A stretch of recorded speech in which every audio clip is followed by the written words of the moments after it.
Welcome to the American Intelligence Media. I'm your host, Douglas Gabriel, the spokesperson or the voice of the Anonymous Patriots. What I'm going to talk about today is of absolute singular importance. It is something that we have done intelligence reports on before, and it needs to be reiterated. It needs to be repeated right now. What people don't understand, unless you stand back and take a good look at it and truly find the sources of truth that reveal this, you would have to admit that George Soros is the most important person in American elections, period. Your vote's very nice, but it doesn't really compare to the $6 billion that he has sunk into the last few elections. And we're going to go over that today, and we're going to focus on why it is that he does that and bring to light and to your memory what you have heard about, but perhaps didn't put in a nice big long list as I have done. So today I'm going to actually use some notes because I want to go over the reality of George Soros, who he is, and why he has more influence on this election than any other person in America. Now, you have to go back to the 70s, and actually before, but when George Soros started the Open Society Foundation, Mark Malloch Brown was a member, and Sir Geoffrey Patty was also a member, and others who are the British Privy Council, the Queen's Privy Council. And they are excellent propagandists. As a matter of fact, they also, Mark Malloch Brown, worked through the United Nations with Jimmy Carter in Venezuela to bring Cesar Chavez to power by creating OPTEC, a software that controls most of the election machines throughout the world. Now, that shows a certain nefarious connection that George Soros wants to manipulate elections.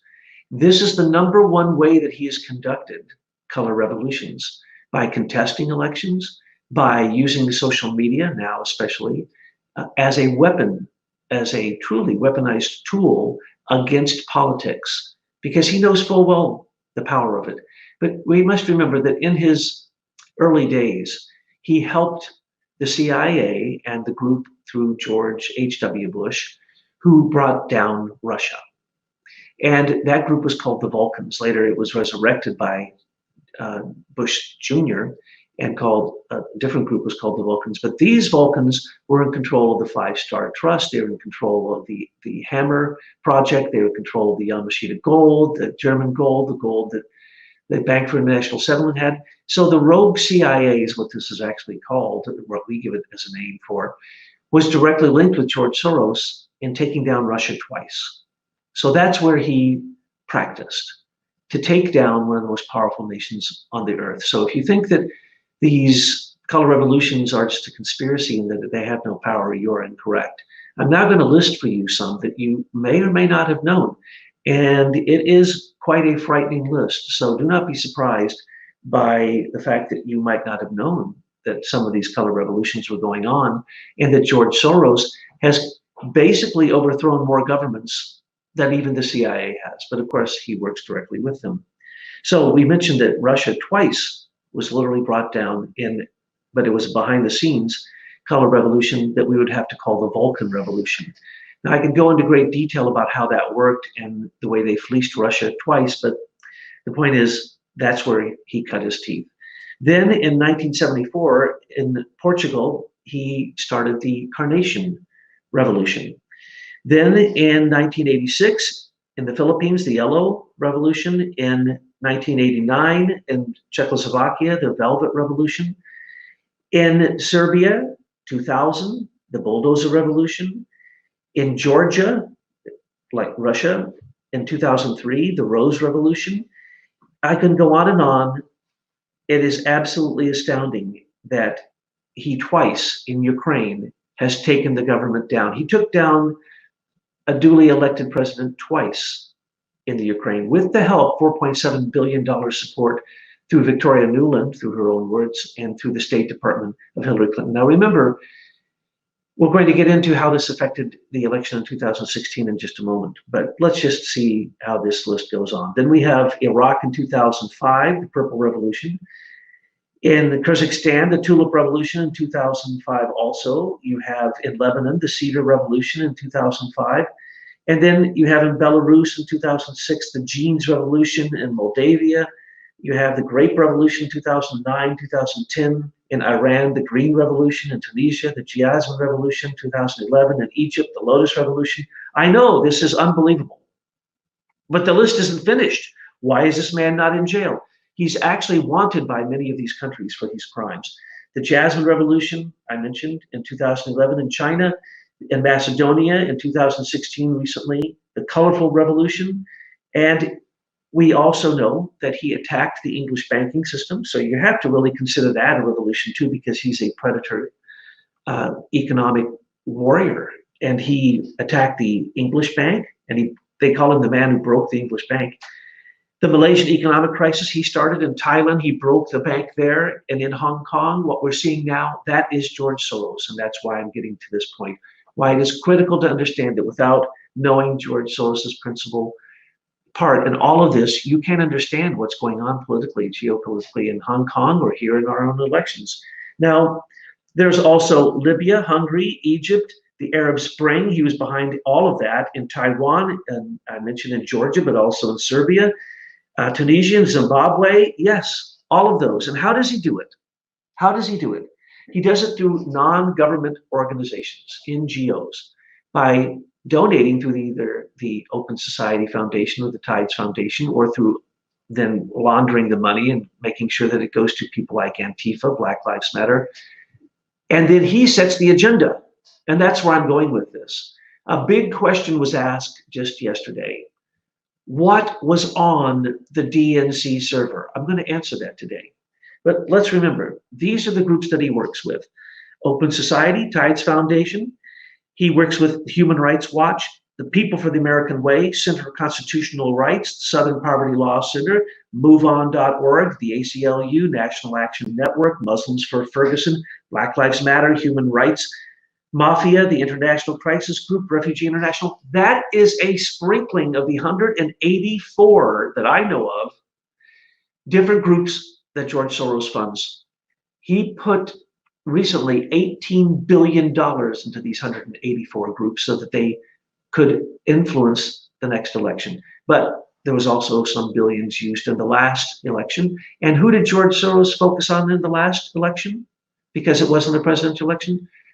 The secretaries of state for every single state. Why would he do that? Because they control the digital count of the election.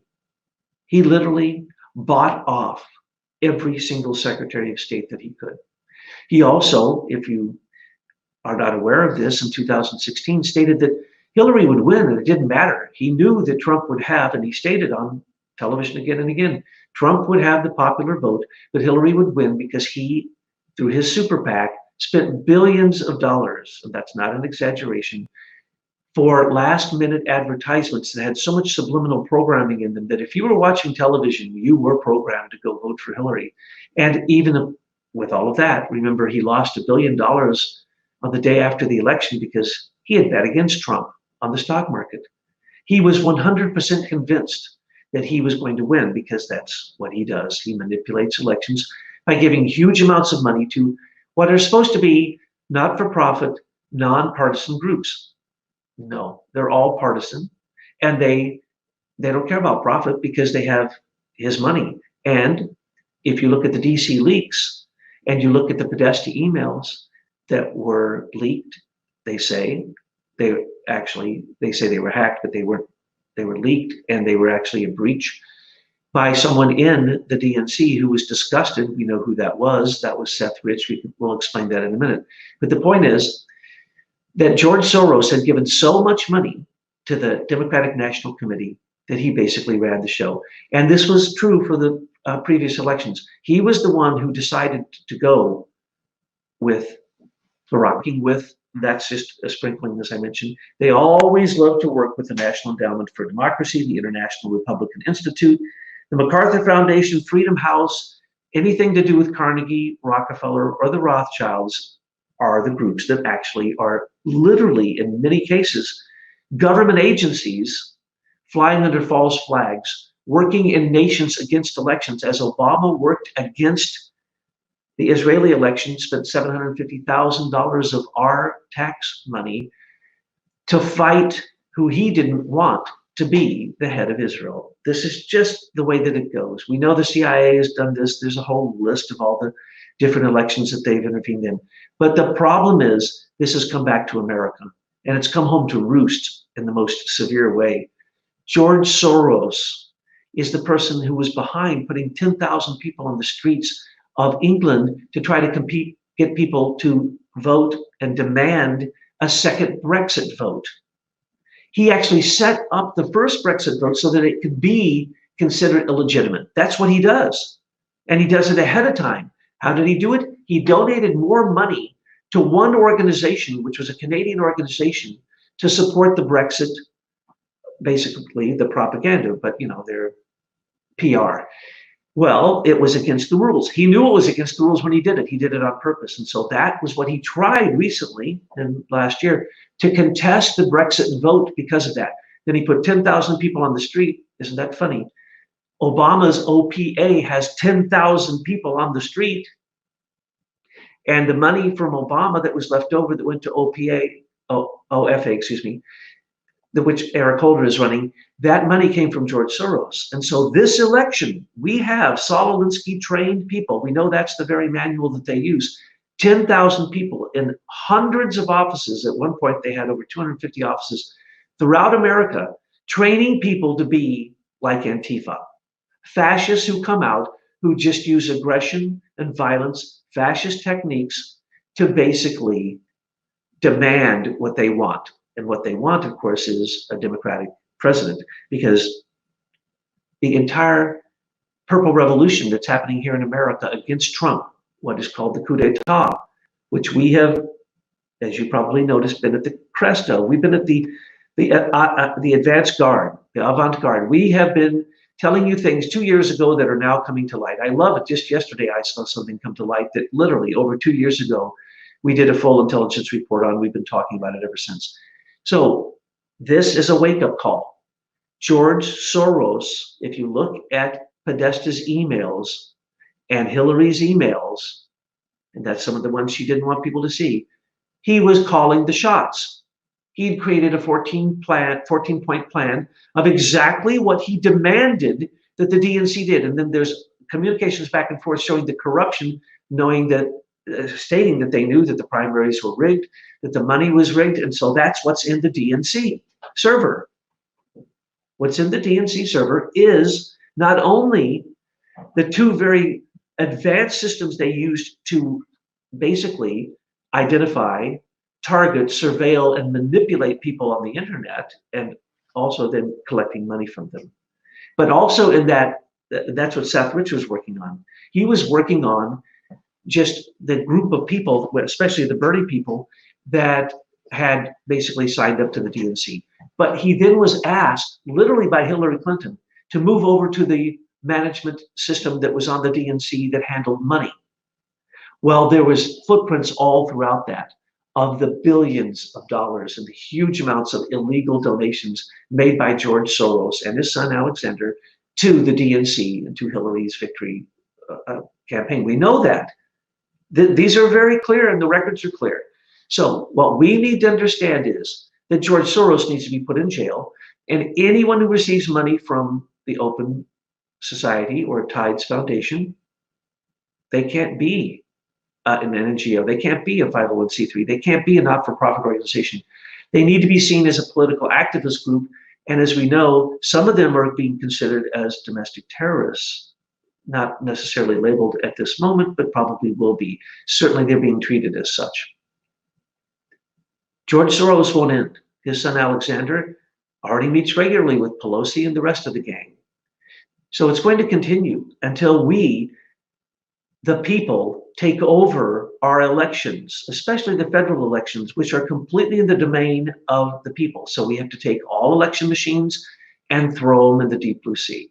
Use paper ballots and make sure that Lord Mark Malloch Brown, a Brit on the Privy Council, doesn't get to control the election machines, which are so hackable that junior high students have demonstrated again and again that they can hack them in less than 2 minutes and create the vote tally that you want. So there's tremendous election rigging that was going on. But we've also pointed out the $1.5 billion that Soros has donated with the Atlantic Council to basically create truth monitors here in America. In other words, squelch free speech. So he's actively working with every social media to one group or another to make sure that anyone who is a Trump supporter is in fact squelched, that they're kicked off, that they're demonetized, that they are not allowed access to what is supposed to be a public domain. So when we want to talk about George Soros, we need to remember that we are talking about the most evil man on the face of the earth. We've done intelligence reports demonstrating that to you. This list should be impressive enough. Take any of it, color revolutions, look into any one of these. You will find that what we are telling you is just the simple facts. It's the Maidan Revolution in Ukraine. They got carried away. They started shooting people. But why? Because Joe Biden's favorite people over there who run the country, the Party of Regions, who are Nazis, the very same people who supported Hitler during World War II, they got carried away and they started shooting people because they needed to take the president of Ukraine out quickly because of issues of pipelines, gas pipelines going through Ukraine and who got the money. Well, we know who got the money. Guess who got the money? That's right, Hunter Biden got the money. Paid member on the largest petroleum board in Ukraine. Chris Hines, that would be John Kerry's stepson, also got money. Then they went to China and did the same thing.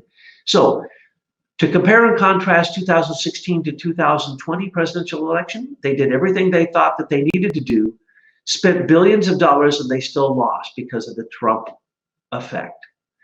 Well, it's going to happen again, but they have spent even more money, and Eric Schmidt and all of the social media giants have all come out. And remember, they were the #1 supporters of Obama. They came in and out of the White House more than White House staff. As a matter of fact, Google and Eric Schmidt had his top staff rotating in and out of the White House during the election under a group called the U.S. Digital Service. $1.5 billion donation. We have to stop these illegal political donations, whether they be super PACs, whether they be unclaimed donations to a political party. For instance, the entire mainstream media is nothing more than Democratic propaganda. They need to state that, and those need to be considered donations to the Democratic race. Because why? Literally 100% of what they report about Trump is a lie, which is against national security. It should all be closed down simply for national security purposes. But we need to understand that it is a Democratic propaganda machine. And who leads the left more so than anyone? Far further than socialism, into fascism, into what I call chaos Marxism. That's what George Soros wants, chaos Marxism. Sweep into countries that are still based upon capitalism and basically gut them. He's done it, as I pointed out, over 14 times. This is history. He should be in jail. We should put George Soros in jail for tax evasion, for national security breaches of sedition, treason, and basically overall treachery. He is not an American. He does not support anything to do with America. So he needs to have his citizenship revoked while he's in jail and basically stay there. And his son needs to go with him because his son is complicit also. So this is just a broadcast we wanted to do to remind people about George Soros because he is someone you have to keep your eye on. And every single time, and the new group is Arabella that he's working out of, but every single time you see someone opposing Trump, look at the group, look at who's donated to them, and you will find that it should not be a 501c3 because it has taken money from someone who has not paid taxes and who is not an American and who is a traitorous, treacherous, treasonous, seditious, anti-American.